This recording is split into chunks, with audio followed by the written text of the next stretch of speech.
What's up, guys? Welcome to Daily Dose of Reddit. This is your host, Zach, and today's subreddit is r/IDontWorkHereLady. This story's called, I Stole It, but only on Mondays. So I volunteer for a driving service locally. Few hours per week, I drive the elderly to the doctors and to the shops and such. That took me a ridiculous amount of tries to say, right? My only seriously, try it.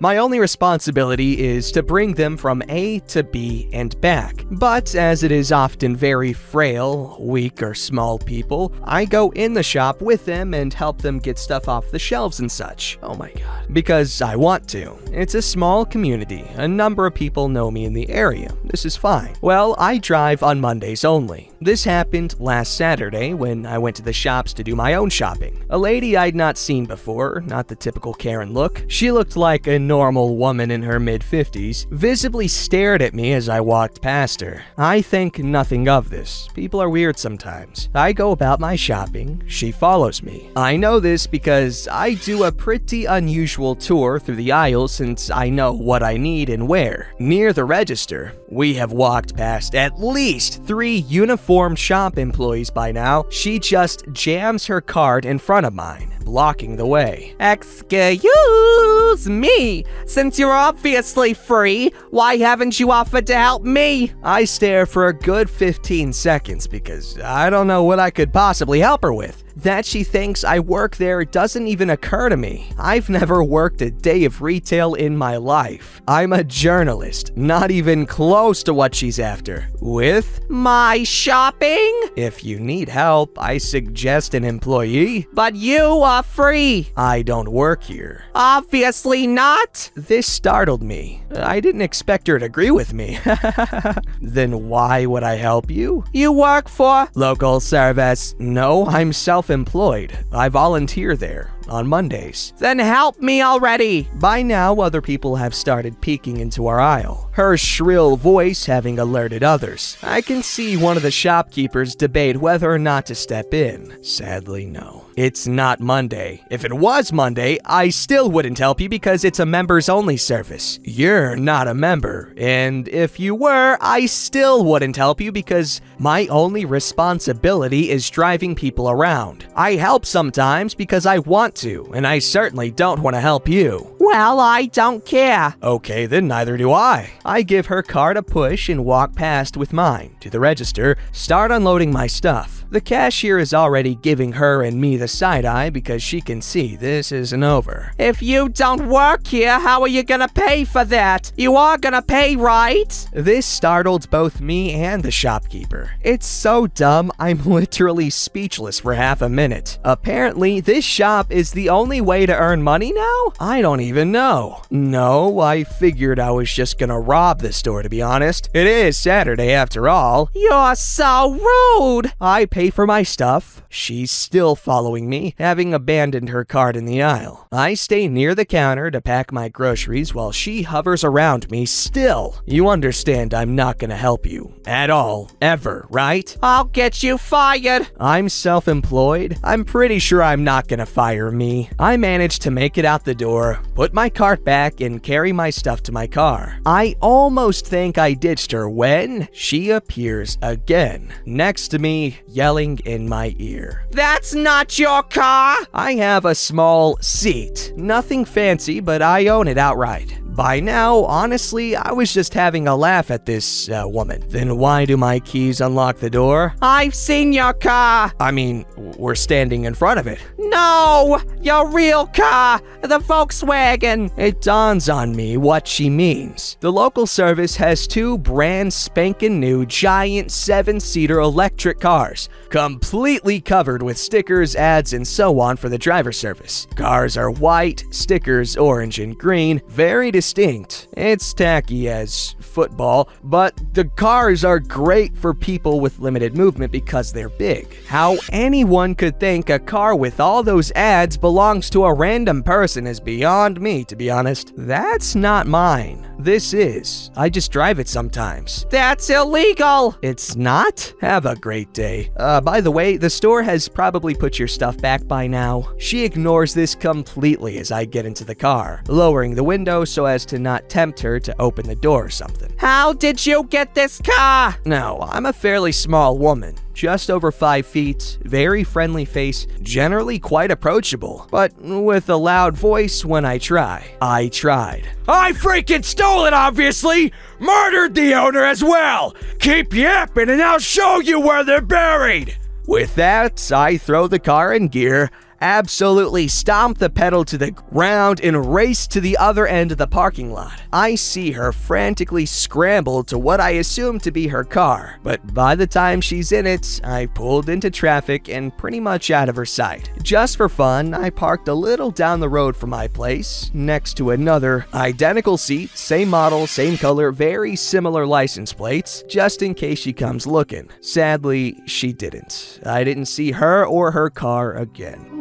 I was actually a little nervous that I'd get in trouble with the police or something for yelling that in case she reported me or something, but it seems she's not that crazy. First of all, OP is a nice person for volunteering like that, and Karen, I don't know what the hell's wrong with her.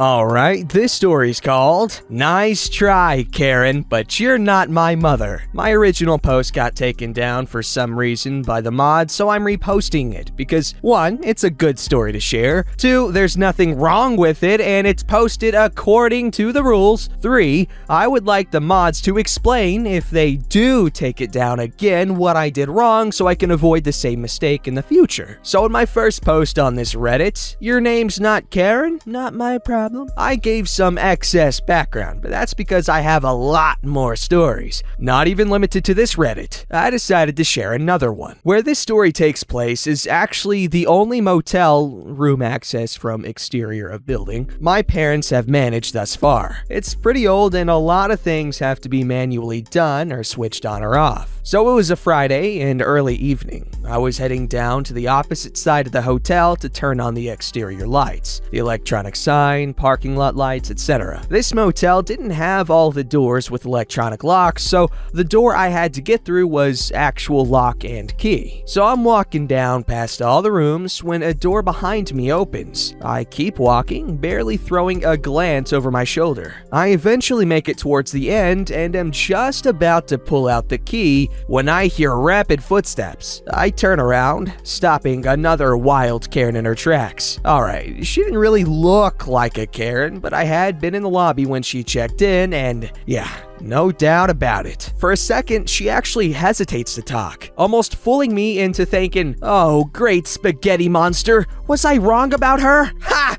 Nope. Karen begins to berate me for not being behind the desk and getting her food. What the hell? It's a motel. Where does she think she is? La expensive hotel? I tell her in a mocking way, since I honestly gave zero loves about what she thought. Oh, sure. Let me just...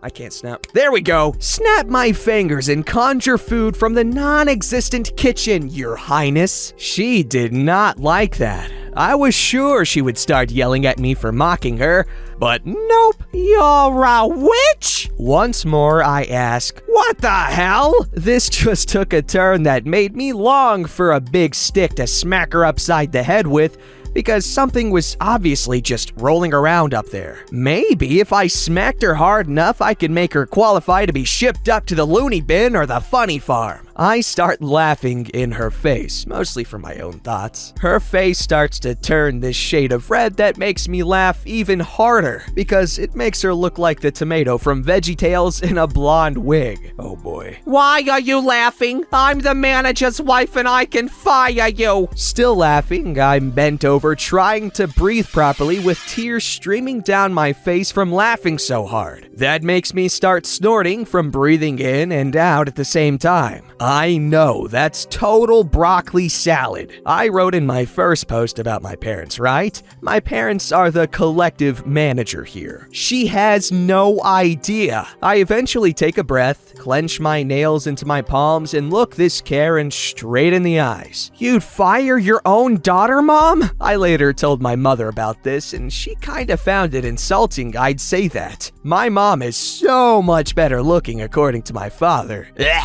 Karen Karen looks so dumbfounded by what I'd said that I have to actually turn my head towards the side completely so she's out of my line of vision so I don't start my laughing fit again. She huffs angrily and walks away. I turn on the lights and think that's the end of it.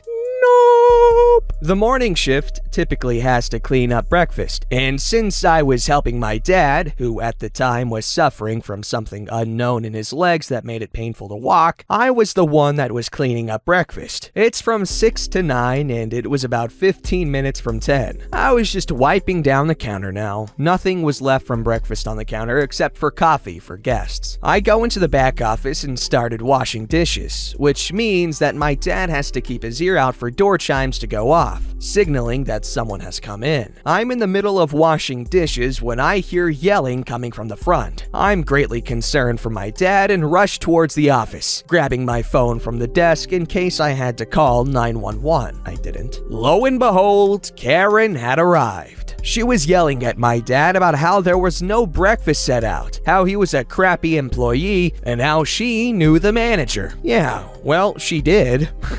She was talking to him after all. My dad kept trying to explain breakfast hours were over and they were under no obligation to keep it open for her, even pointing to the sign right behind his head that stated the hours too. Karen was not having it. She saw me as soon as I walked in. And your employee cussed me out last night when I was simply asking for directions. No, she didn't say cursed at me. I have to do the whole nails and palm trick to not start laughing at the memory because I would no doubt get in trouble for that. My dad turns to me and gives me this questioning look. I shake my head and shrug. Ma'am, she's not. I want her fired right now. Well, as we say in the industry, the customer is unfortunately always right. My dad turns to me, his face away from Karen, and gives me a grin before saying, "You heard the lady. You're fired." I give him a returning grin. "Okay, Dad, I'll go finish the dishes." Karen starts sputtering nonsense, but my dad turns to her and says, "Is there anything else I can help you with?" Karen demands to see the manager. Now, in the back office, a few steps away from the open door that separates the office from the front desk, I watch my dad stroll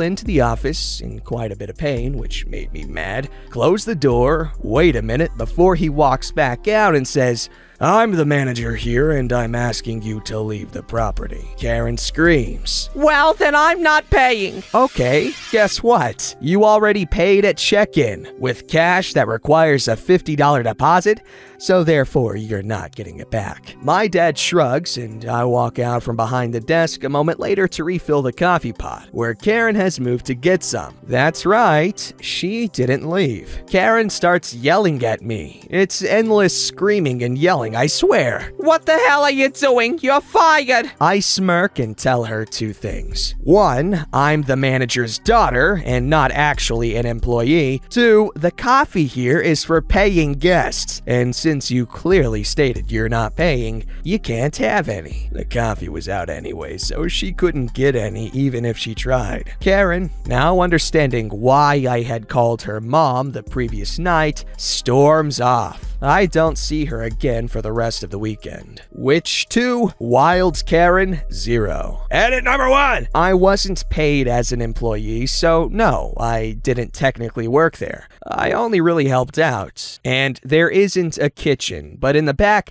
there was a sink we used to wash the waffle batter, drip pan out, etc. So no, there was no kitchen. Yeah, a lot of hotels actually don't have kitchens. They have a room which they refer to as a kitchen, but in reality, they probably don't have a stove or an oven or anything like that. And that is like if they have a continental breakfast as opposed to like a full-on breakfast. The eggs are like this weird cartoned mixture that's flavored with has butter flavor and it's weird stuff. And so we just pour that into this hot plate thing, and that's how we cook the eggs. But I remember the last story we read from this user, and that's pretty funny. I like how she messes with the Karens. It's really fun. This story's called, I'm Not Paying for Your Games Just Because I Made You Lose Time. English is not my first language, so I don't speak it very well. This was before the quarantine started. I was in a GameStop looking for some games, and I see Sekiro, and as a Soulsborne fan, I decided to pick it up. I had like $200 from money I received on my birthday. After me searching for like 5 minutes, a woman behind me does this sound that everyone who hears it knows what is about to happen. Mister, I was asking if you could stop looking at the games and help me with something here. I immediately respond with, I don't work here, lady. Sorry, you could ask someone else for help. Then she says, If you don't work here, then why do you spend so much time inside the store? You have been here for like 40 minutes, so stop being a lazy frick and help me with this. I want to add that she was talking to me like she were my owner or something like that. So I tell her, first, I don't work here, and if your little fish brain can't understand that, you should go back to elementary school. And second, I'm not even wearing an acceptable uniform for the work. I'm in a t-shirt with Tachanka from Rainbow Six Siege helmet on it. So stop telling me what I should or not do. So she responded with Then you need to pay for this because you made me waste my time with you. Then not even a second after she says that, I respond, okay, then you should pay for my game too because you made me waste my time too, and I would accept paying for your game. She accepts, and we go up to pay for the things, and because I was buying a new game, yes, this was from when Sekiro had just been released, it was more expensive than her game. So you still want to do this, or would you pay for your game and leave me alone? She pays for her game and leaves, and I, with an ear-to-ear smile, pay and leave. I had a perfect night of suffering and frustration with my loved Sekiro. Yes, I have Sekiro, and it's a pretty good game. It didn't really suck me in just yet, but I'm going along slowly. Got a release day. Still not done yet, but it's a good game. I recommend it if you like cool stuff, and it's pretty cool. So beautiful. Anyway, clever way of dealing with the Karen. Also, good video game taste. Soulsborne games, they're iconic. I wonder how many people actually play Demon Souls. Oh my god, who else is excited for the Demon Souls remaster or remake? I don't know which one it is. No, for the PlayStation 5. That looks so cool. Don't forget to like, subscribe, and hit that bell to never miss an episode.